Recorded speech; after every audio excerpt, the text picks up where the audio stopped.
Deus. Engraçado que o calvinismo diz que o homem não consegue ter fé.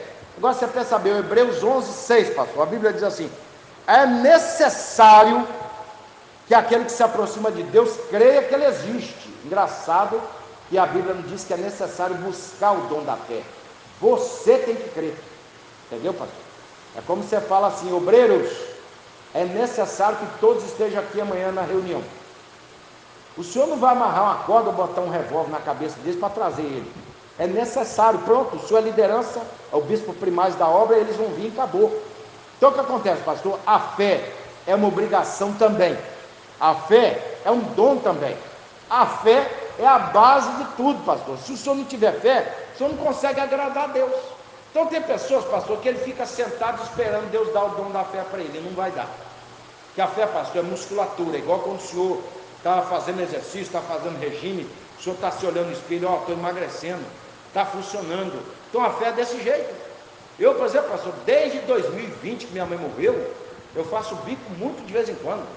É a obra de Deus que está me sustentando. Eu saio vendendo produto, mas eu falo do projeto da igreja, às vezes eu ganho oferta. Falo, irmão, não quero esse produto seu não, toma aqui um dinheiro. Às vezes eu ganho R$70 numa casa. Eu levo produto para vender, livros, coisa minha, né? Às vezes bala, doce, é assim que eu levanto o dinheiro. Às vezes eu levanto no dia R$80, R$100, às vezes R$30. Então uma coisa que eu aprendi com um pastor, que ele diz o seguinte: olha, aprenda a receber nada dos outros, pouco de você e tudo de Deus. Então o problema é nosso, pastor, a gente espera pouco de Deus, tudo dos outros, não, quase nada dos outros e tudo de nós. Então quando chove, igual no lockdown, pastor, que eu fiquei 14 dias parado, não apareceu um serviço de segurança para mim, nem portaria, nem nada.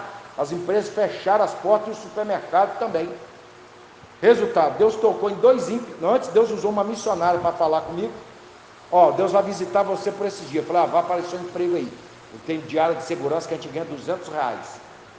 Que apareceu, pastor, foi 2 ímpios. Eles foram lá em casa, um de carro e outro de bicicleta, para trazer comida e outro trazer cereais. Eu não esperava isso, eu esperava aparecer um serviço para eu trabalhar.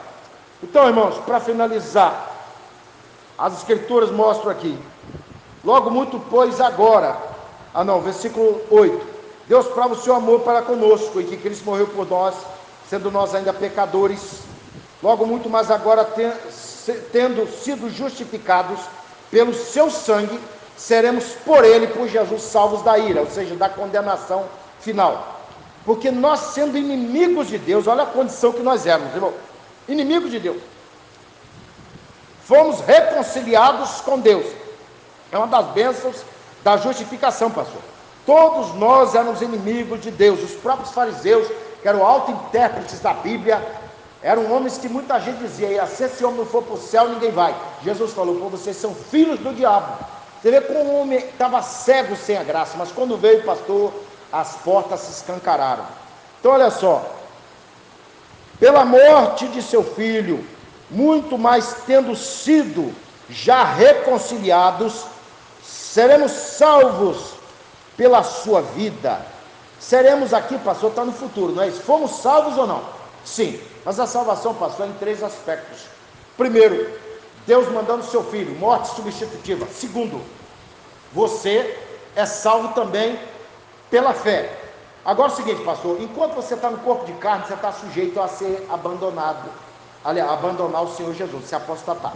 O calvinismo não acredita nisso. Agora é o seguinte: como explicar, pastor, divórcio sem ter casamento? Você só se divorcia quando você primeiro foi casado. Então apostasia, pastor, é um divórcio de Deus. Se existe apostasia na Bíblia, é porque pode se divorciar de Deus. E se você pode perder a salvação, pastor, a salvação não depende só de Deus. Porque a salvação, pastor, não é um laço que alguém joga para te puxar. É uma porta aberta. Está escrito: seja bem-vindo, venha. Entendeu? Agora entra aquele que quer, pastor. Então eu fico pensando, e muitas pessoas, pastor, acham que não, que a salvação é imposta por Deus para algumas pessoas. Deus seria injusto, porque se Deus salvou a gente, não salvou os ímpios lá fora, por que não? Porque é tudo filho de Adão, pastor, nós somos tudo filho da desobediência. Então Deus deveria salvar todos. Por que nós estamos salvos? Porque estamos debaixo da obediência a Deus pela fé, justificados pela fé. Agora é o seguinte, ele usou o termo ser salvo no futuro, porque você só vai perder toda a chance de perdição, pastor, quando Jesus vier e a gente tiver o corpo glorificado. Aí é o que Paulo fala, estaremos para sempre com o Senhor. Aí não haverá mais, graças a Deus, perdição. Nós estaremos salvos. Agora, enquanto estamos debaixo da obediência, também estamos salvos. Agora, quem está de pé, pastor, cuida que não cai, né? Então, olha só, e não somente isso, mas também nos gloriamos em Deus, por nosso Senhor Jesus Cristo, pela qual agora alcançamos a reconciliação. Então entenda bem, gente, note que Paulo fala que pela justificação pela fé, agora alcançamos a justificação. Ele não diz sempre. Romanos 8, pastor, diz assim, portanto, agora, o tempo aqui é presente.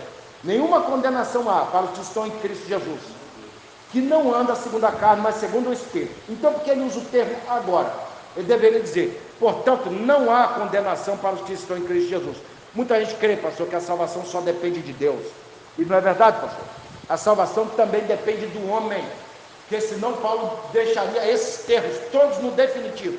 Portanto, vocês estão salvos pela graça, e não depende de você. Ele diz que é mediante a fé.